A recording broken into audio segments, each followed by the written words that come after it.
ان का यौम हिसाब आ रहा है। 27वीं आईनी तरमीम के लिए जो हुकूमत में बैठे हुए लोग हैं उनका यौम हिसाब आ रहा है कि अब उनसे वो काम करवाए जाएंगे जिसमें वो खुद अपने मुंह पे खुद कालक लगाएंगे। पीपल्स पार्टी वो कुछ करेगी जिसके अगेंस्ट वो हमेशा खड़ी होती रही है और करेगी भी। अच्छा, मैं आपको पता है, मैं बड़ा, मेरी जुबान थोड़ी सी काली है। मैं जरदारी साहब को ये पैगाम देना चाहता हूँ कि वो पूरे का पूरा, ठीक है ना जी, आइन भी कुर्बान करते हैं, वो पूरी पार्टी कुर्बान करते हैं, वजीर आजम फिर भी नहीं बनना बिलावल साहब ने। वेलकम जी, सियासत डॉट पीके से मैं हूं वकार बगा। इस वक्त मेरे साथ मौजूद है मोहम्मद अली दुरानी। दुरानी साहब sir, always pleasure to host you. इस वक्त 27वीं आईनी तरमीम भी आ गई है और 27वीं आईनी तरमीम में एनएफ वो जो सूबों का मामला है वो भी आ गया है। उनके बजट का उनके लिए जो रकम मुख्तस की जाती है, खुद मुख्तारी भी सूबों की जो 18वीं तरमीम में थी वो भी डिस्कस हो रही है। दूसरी जानब केपीके के सीएम सर, क्योंकि केपीके ऐसा सूबा है जो इस वक्त वफाक के साथ चलने को तैयार नहीं। शहबाज शरीफ साहब भी खासे गिले करते हुए नजर आ रहे हैं। सोहेल अफरीदी जो है वो कह रहे हैं पहले मुलाकात करवा दें, अगर आपके पास इख्तियारात हैं उसके बाद फिर हम साथ चलते हैं, फिर बात करते हैं। कैसे देखते हैं इन सारे मामलात को सर? बिस्मिल्लाहिर्रहमानिर्रहीम। देखें, एक तो अगर बैकवर्ड जाएं, एक तो केपीके की हुकूमत और वजीर आजम का मामला है। देखिए, केपीके की मैंने ये बात शायद पहले भी कही है कि केपीके की हुकूमत जो है वो एक नुमाइंदा हुकूमत है। इसलिए जो भी उनका लीडर होता है, लीडर ऑफ द हाउस होता है, उसमें एक कॉन्फिडेंस होता है। क्योंकि वो किसी फार्म के साथ लटक के नहीं आए हुए, वो बेसिकली अवाम के वोट से आई हुई। और मैं तो बल्कि ये भी मैंने पहले भी कह चुका हूँ कि ये पूरे पाकिस्तान में वाहिद हुकूमत है जो फॉर्म 45 की है। इसलिए उनका वजीर आला जो है, वजीर आजम को चाहिए कि उसको इज्जत दे। और ये एक उसका हक भी है और ये जमहूरियत का तकाजा भी है और इनके लिए, अपने लिए बेहतर है। दूसरी चीज जो केपीके के रेफरेंस से बड़ी सेंसिटिव है कि वो इस वक्त फ्रंट लाइन सूबा है। वो दहशत गर्दी का सबसे बड़ा ब्रंट ले रहा है और वो पूरे पाकिस्तान के तहफ्फुज के लिए एक दीवार की तरह मौजूद है। तो उस चीज का भी एहसास करना चाहिए वजीर आजम को।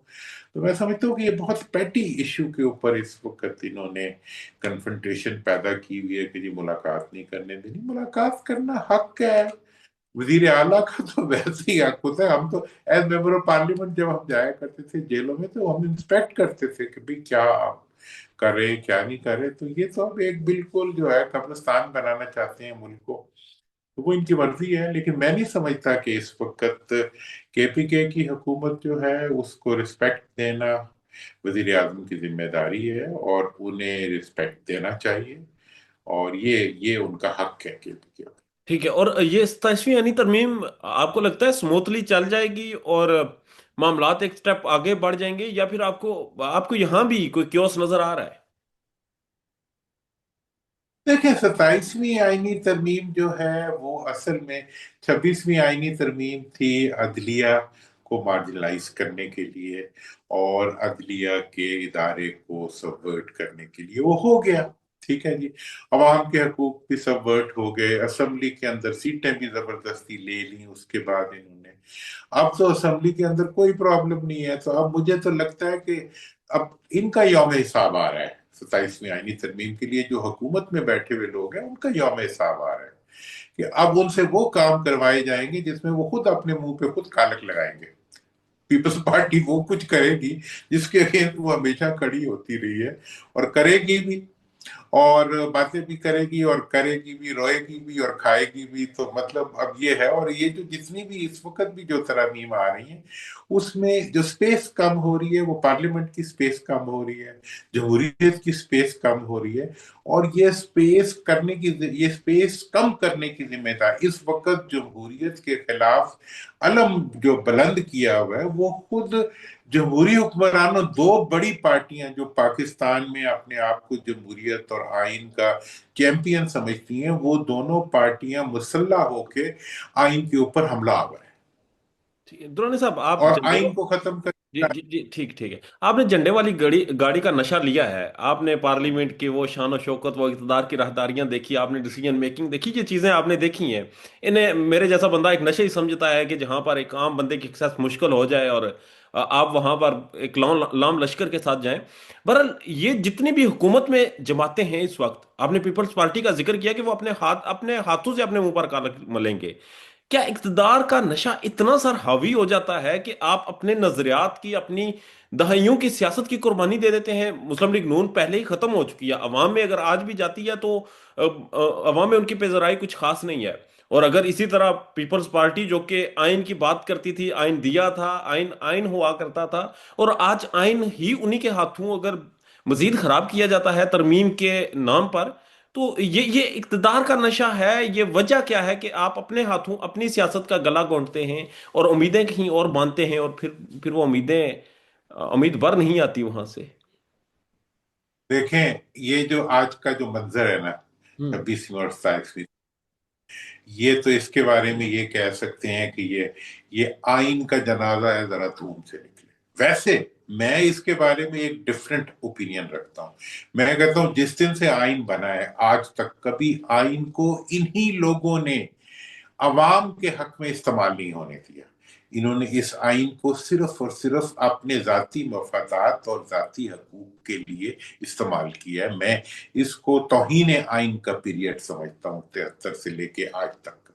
अब अगली बात जो आपने की है कि ये जो इस वक्त कर रहे हैं, ये अब देखें, पहले इन्होंने अवाम को तो अख्तियार कभी दिया ही नहीं, अब इनका अख्तियार छीनने का वक्त आ रहा है। ठीक है जी। अब ये क्यों कर रहे हैं? ये इसलिए कर रहे हैं कि इनके, वो कहते हैं स्केलेटन्स इन देयर कबर्ड, इनके अपने अलमारी के अंदर इतने ढांचे हैं, इनकी अपनी जो कमजोरियां हैं वो इतनी एक्सटेंडेड है। मैंने इक्तदार भी देखा है, ईवान भी देखा है, इक्तदार में हर किसी को देखा है, लेकिन इन दो मरूसी पार्टियों का, बल्कि दो तीन जो मरूसी पार्टियों का इस वक्त मलबूबा है, ये जो है इन्होंने सवाए पाकिस्तान को लूटने के, पाकिस्तान के अवाम को एक्सप्लॉइट करने के, जमहूरियत को अपनी बांदी बनाने के अलावा, जमहूरियत की कमाई से गैर ममालिक में जदाने बनाने के अलावा, और जमहूरियत को अपने घर के अफराद के इक्तदार के लिए इस्तेमाल करने के अलावा क्या दिया इन्होंने मुल्क को। इसलिए आज अगर उस अख्तियार में से कुछ इनसे हिस्सा छीना जा रहा है, तो ये तो फिर मुकाफात अमल है, होना चाहिए ऐसे लोगों के साथ, ऐसी हुकूमतों के साथ ऐसे ही हुआ करता है, जिनके साथ अवाम भी ना हो, जिनके साथ उनका किरदार भी ना हो, जिनका आइन पे ईमान भी ना हो, जो अपनी जात के इक्तदार और जात की कुर्सी के लिए सब कुछ कुर्बान करने पे तैयार हो, तो वो उनका साथ यही होता है। लेकिन मैं ये आपको बता दूं कि इक्तदार में सारे लोग इनकी तरह के नहीं होते। ये इस वक्त भी मैं ये समझता हूं कि पार्लियामेंट के ये जो दो तीन सरपंच है, इन्होंने पार्लियामेंट को और उसमें बैठे हुए मेंबरान को अपना गुलाम बना लिया, क्योंकि उनको ये खुद भी इलेक्टेड नहीं है और किसी को ये मौका भी नहीं देते कि वो अपनी मर्जी से जो है अवाम के नुमाइंदा बन सके, लिहाजा उनको ये अपने मुलाजमीन की तरह इस्तेमाल करते हैं। मैंने तो ये बात कल भी कही है, परसों भी कही है कि मियाँ साहब को इस जमहूरियत की, हाँ माजी में जितने मियाँ साहब ने बास टास लिए हैं उसका उन्होंने डिविडेंड लिया है, और अब जो है वो अगर अपनी सियासत को कुर्बान करके, अपनी जमहूरियत को कुर्बान करके, अपनी पार्टी को कुर्बान करके अगर वो चंद दिन का इक़्तिदार कबूल कर रहे हैं, ये उनका फैसला है। सर फैसला समझ नहीं आ रहा ना, क्योंकि दहाइयों की सियासत अगर इस फैसले की वजह से कंप्रोमाइज हो रही होती है। मरियम नवाज साहबा तो सीएम बन गई है, मगर नवाज शरीफ साहब की सियासत और बयानिया वोट को इज्जत, वो सब कुछ बह गया। जरदारी साहब, सदर जरदारी साहब आइन की बात करते हैं, और अब बात ये चल रही है कि आर्टिकल 243 जो है उसकी आड़ में जरदारी साहब के इख्तियारात कम हो जाएंगे, शायद बिलावल साहब को कहीं कोई एक रास्ता दिया जा रहा है, और जरदारी साहब ये कंप्रोमाइज कर लेंगे। तो अगर जरदारी साहब कंप्रोमाइज कर लेते हैं, देखें वजारत उज़्मा तो मिलनी होती है, आज नहीं तो कल कभी भी मिल जाएगी। जल्दी क्या है और कंप्रोमाइज क्यों किया जा रहा है इतनी जल्दी में? अच्छा, मैं आपको पता है, मैं बड़ा, मेरी जुबान थोड़ी सी काली है। मैंने मियां साहब जब आए थे तो मैंने उस वक्त भी इन्हें कह दिया था कि मियां साहब आप वजीर आजम नहीं बनेंगे, एयरपोर्ट पे इलेक्शन वाले दिन मैंने ये बात की थी, रिकॉर्ड पे मौजूद है कि मियां साहब वजीर आजम नहीं।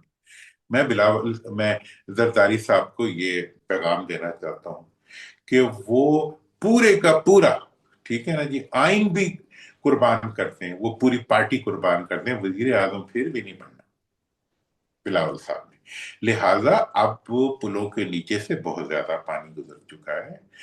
अवाम, पहले अवाम मजबूर होके इनके धोखे में आ जाते थे, मजबूर होके इनके पीछे चल पड़ते थे, वो मजबूरी भी अब खत्म हो गई है। अब जो है इस वक्त की सूरत, और दूसरी बात यह है कि जिनसे ये वजीर आजम बनने के लिए वो ले रहे हैं अपना पर्ची ले रहे हैं, वो इनको वो उस पर्ची पे अमल क्यों करेंगे? ये अपनी किसी पर्ची पे अमल करते हैं या अपने किसी कमिटमेंट के साथ खड़े होते हैं? इन्होंने तो, वो उनके साथ मियां साहब के गिले होंगे, लेकिन उनके भी इनके साथ गिले हैं कि इन्होंने अभी तक जब भी इक्तदार लिया है इस डील पे लिया है कि जी अच्छा जी हम डिलीवरेंस देंगे, अच्छा जी हम गवर्नेंस देंगे। ना ये गवर्नेंस देते हैं ना ये, इन्हें तो अगर ये बताया जाए कि कराची के अंदर आपके सिस्टम के जरिए बहुत करप्शन हो रही है तो तब ये नाराज हो जाते हैं, बिलावल साहब गुस्से हो जाते हैं कि जी मुझे क्यों कहा गया है कि जी मेरे सिस्टम में करप्शन है।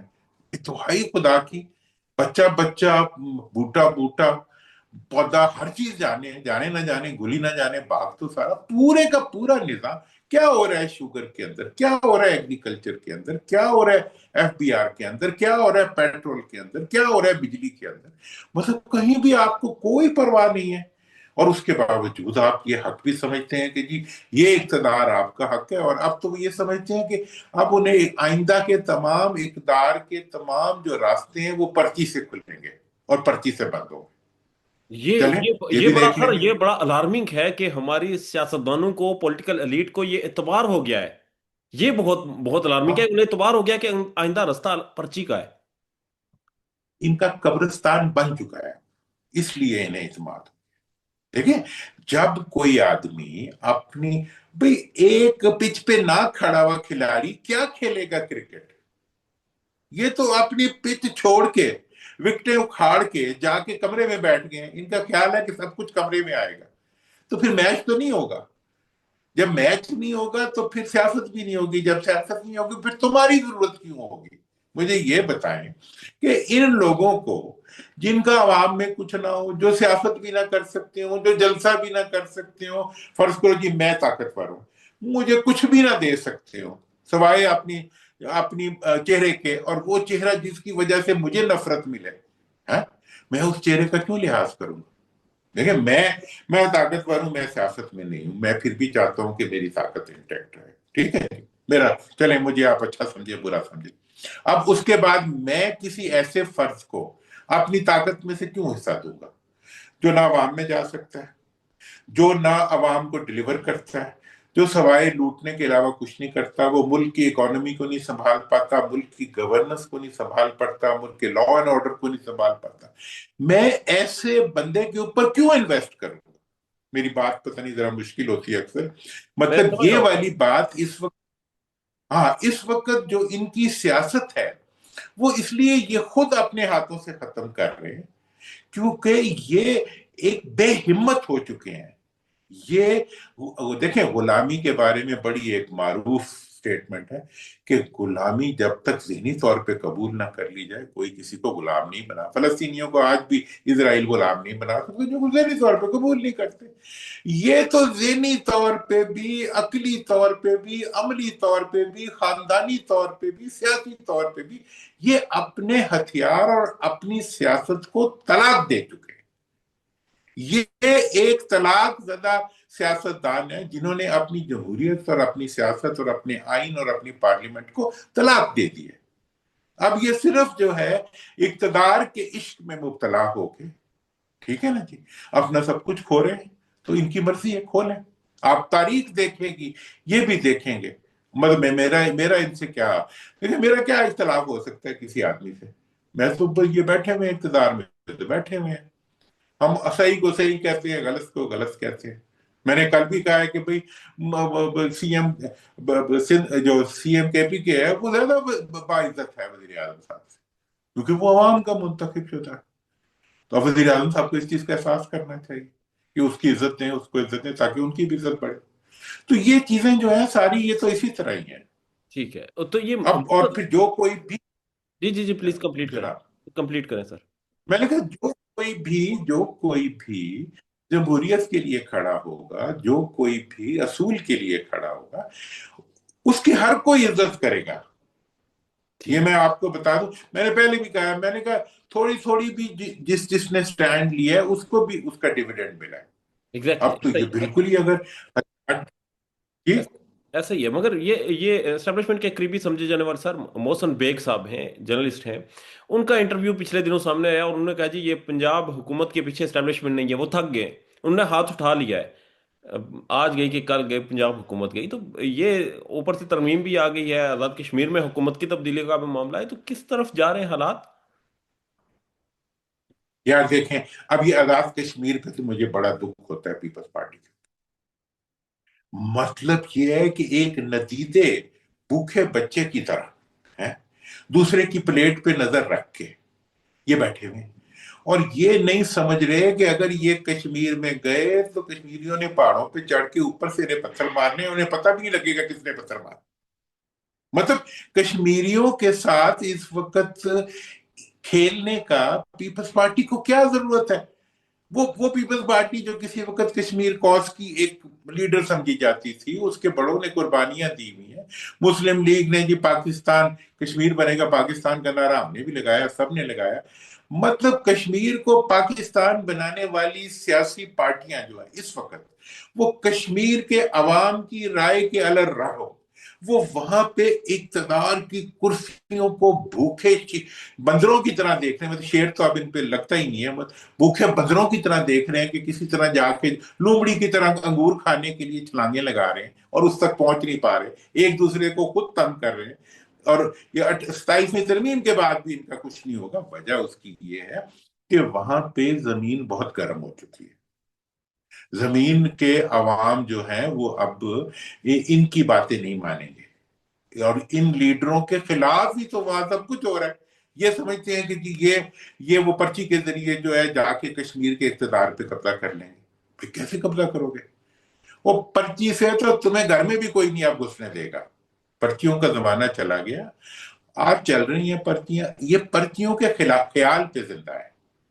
اور انہوں نے دیکھیں ابھی پاکستان نے اتنی بڑی انٹرنیشنل لیول کے اوپر ریکگنیشن حاصل کی، انڈیا کے مقابلے میں ہماری افواج نے قربانیاں دی، ہم نے ایک اچیومنٹ کی. اس اچیومنٹ کا انہوں نے رسی جو ہے عوام تک نہیں پہنچی. پیٹرول کو انہوں نے اور مہنگا کیا، بجلی کو انہوں نے سستا نہیں کیا، مطلب ہر چیز، چینی کو انہوں نے 200 سے 250 پہ پہنچا. یہ تو وہ مطلب عوام کے خلاف وہ ڈٹے ہوئے جسے کہتے ہیں کہ مطلب وہ ہے مستقل مزاج افراد ہیں کہ جو عوام کو کچھ دینے کے لیے تیار نہیں ہے. عوام سے سب کچھ، عوام کی جیب میں ہاتھ کیسے ڈالنا ہے اس پہ وہ ہے صرف دورانی فوکس. صاحب لاسٹلی کمنٹ کرتے ہیں کہ اسٹیبلشمنٹ کے ساتھ چل کے ایک پیج پر ہے کہ لندن پلان کی ہمیں باتیں سنا کر اور کہہ کر کے تم لوگ چاہو یا نہ چاہو جمہوریت جائے جہاں جانا ہے اس نے، ہم رہیں گے، ہم رہنے کے لیے آئے ہیں اور ہم قائم رہیں گے، ہم میں کوئی درار نہیں ہے. ہم یہ تو سامنے بھی نظر آ رہا ہے کہ جتنے سلیوٹ فیلڈ مارشل صاحب کو پرائم منسٹر مارے اتنے تو شاید ان کا کوئی صوبیدار بھی نہیں مارتا ہوگا. تو وہ کہہ رہے ہیں کہ اس طرح سے ہم تو نہیں جانے والے بھیا، جائیں گے نہیں. دیکھیں بات میں آپ کو بتا دوں، یہ جو صفوں والی بات ہے نا، یہ میں پہلے بھی میں تو کہہ رہا ہوں کہ یہ انہیں سمجھنا چاہیے. صفہ بیٹھنے کے لیے نہیں ہوتا، پڑھنے کے لیے ہوتا ہے. ٹھیک ہے جی. اور اگر یہ اس صفحے کو پڑھ لیں تو انہیں یہ عقل مل جائے گی کہ یہ دو مختلف کتابوں کے دو صفحے ہیں، اسٹیبلشمنٹ اور سیاست. اسٹیبلشمنٹ اور حکمران دو الگ الگ کتابوں کے صفحات ہیں. ان دونوں کو اکٹھا کر کے جو ملانے کی کوشش کرتا ہے وہ کہیں نہیں پہنچتا. عمران خان صاحب نے بھی کوشش کی کہ کافی عرصہ وہ ایک ہی صفحہ کہتے رہے. آج جہاں بیٹھے ہوئے ہیں، آج جو ایک صفحہ کہہ رہے ہیں کل یہ بھی وہیں بیٹھے ہوں گے جہاں وہ آج بیٹھے ہوئے ہیں. ٹھیک ہے، اس کو تو یہ ایج مل گیا کہ اس نے عوام کے اندر اپنے آپ کو ریوائو کرا لیا. یہ وہ موقع بھی سارے ضائع کر رہے ہیں. یہ عوام کے اندر اپنا ریوائول بھی نہیں انشور کر پا رہے. لہذا اس لیے ان کے لیے باقی جہاں تک سوال ہے، محسن بیگ نے بہت کچھ کہہ دیا. وہ ویسے بھی وہ مطلب بول دیتا ہے جو اس نے کہنا ہوتا ہے، اور ٹھیک بولتا ہے، صحیح بولتا ہے اس وقت. اور میں الیکشن کے دن کی آپ کو ٹرانسمیشن دکھا سکتا ہوں. میں نے کہا تھا کہ اس قسم کا جو ڈیڈ ویٹس ہوتا ہے، انہیں ادارے جو ہیں وہ زیادہ دیر تک اپنے کندھوں پہ اٹھا کے نہیں پھرتے، کیونکہ ان کو جب وہ کندھوں پہ بٹھاتے ہیں تو عوام میں ان کی وقت کم ہوتی ہے. اس بوجھ کی وجہ سے ان کی پرفارمنس کم ہوتی ہے. انہوں نے ایک چیز ڈیلیور کر کے نہیں دی اسٹیبلشمنٹ کو. انہوں نے ایس آئی ایف سی کے اندر زیرو، انہوں نے اکانومی کے اندر زیرو، انہوں نے فورن ڈائریکٹ انویسٹمنٹ کے اندر زیرو، گورننس کے اندر زیرو، دہشت گردی کے اندر ساری قربانیاں دیں تو وہ فوج کے جوان دیں. تو یہ تم کس مرض کی بلاؤ یار؟ تم کون سی تم ایگریمنٹ کر کے آئے ہو؟ لنڈن کا وہ پلان تھا کہ یار اسی دینا کچھ نہیں، لینا ہی لینا. تو یہ کچھ نہ دے کے اب یہ خود بھی ناقابل استعمال اور ناقابل برداشت ہو چکے. ٹھیک ہے، عمران خان آئے گا سر جلد یا بد دیر؟ آپ کو کیا لگتا ہے؟ دیکھیں عمران خان کی تو میں نے تو پہلے بھی کہا لاٹری لگی پڑی ہے. وہ جیل میں ہے، اس کی پاپولیرٹی آزاد ہے. آزاد ہی نہیں ہے بلکہ وہ ہے. میں نے تو بلکہ کل یہ بھی کہا، میں کہا میاں صاحب بیچارے دونوں آدمی بہادر ہے. میاں صاحب نے بھی کافی ماضی میں سٹانس لی ہیں. میاں صاحب گھر میں قید ہیں اور ان کی پاپولیرٹی بھی گھر میں قید ہے. عمران خان صاحب جیل میں قید ہیں اور ان کی پاپولیرٹی جو ہے وہ سڑکوں پہ آزاد پھر رہی ہے. دوسری بات یہ ہے، اب وقت تو رکتا نہیں ہے. وقت جو ہوتا ہے وہ نہیں رکتا. میں یہ نہیں کہہ رہا کہ جی کوئی کسی کی کوشش سے کچھ ہو گیا ہے اور تبدیلی آ رہی ہے، یا جی پیچھے سے کوئی وہ، میں کانسپریسی تھیوری پہ بلیو نہیں کرتا. میں یہ سمجھتا ہوں کہ وقت اب اس کی طرف ٹرن لے رہے ہیں، عمران خان کی طرف. اور یہ وقت جو ہے ان کی بدعمالیوں کی وجہ سے ٹرن لے رہا ہے، ان کی نان پرفارمنس کی وجہ سے ٹرن لے رہا ہے، عوام کے اندر ان کی غیر مقبولیت کی وجہ سے ٹرن لے رہا ہے، اور ان کے اپنی جو مطلب جو بھی اپنے ان کے اقدامات ہیں ان کی وجہ سے ٹرن لے رہا ہے. لہذا اب جو ہے اس کے لیے اچھا وقت مجھے نظر آ رہا ہے. کب آئے گا؟ تو ایک بات بڑی اہم ہے کہ عمران خان کا آبجیکٹو، اس کی پارٹی کا آبجیکٹو عمران خان کی رہائی نہیں ہونا چاہیے. وہ چھوٹا مقصد ہے. ان کا آبجیکٹو یہ ہونا چاہیے کہ وہ عمران خان کے مقصد کو اوپر فوکس کریں. عمران خان تبھی اس کی رہائی کسی کام کی ہے جب وہ اپنا مقصد پورا کر سکے. نیلسن منڈیلا اگر رہا ہو جاتا اور ساؤتھ افریقہ کو کچھ نہ ملتا تو کیا فائدہ ہوتا اس کی رہائی کا؟ مطلب ڈیل کر کے عمران خان آج رہا ہو سکتا ہے، ٹکٹ کٹاؤ اور لندن جاؤ تو بس یہ روایات کو اب ٹوٹنا چاہیے، اور اسے کنفرنٹریشن کے بجائے، پارٹی کو کنفرنٹریشن ٹکراؤ کے بجائے ایک سیاسی عمل کے ذریعے آگے بڑھنا چاہیے. اور عمران خان صاحب کو بھی سیاسی عمل کے ذریعے باہر آنا چاہیے اور سیاست کے ذریعے اس ملک میں تبدیلی لانی چاہیے. پھر آنے کے بعد آمریت کی طرف نہ چلے.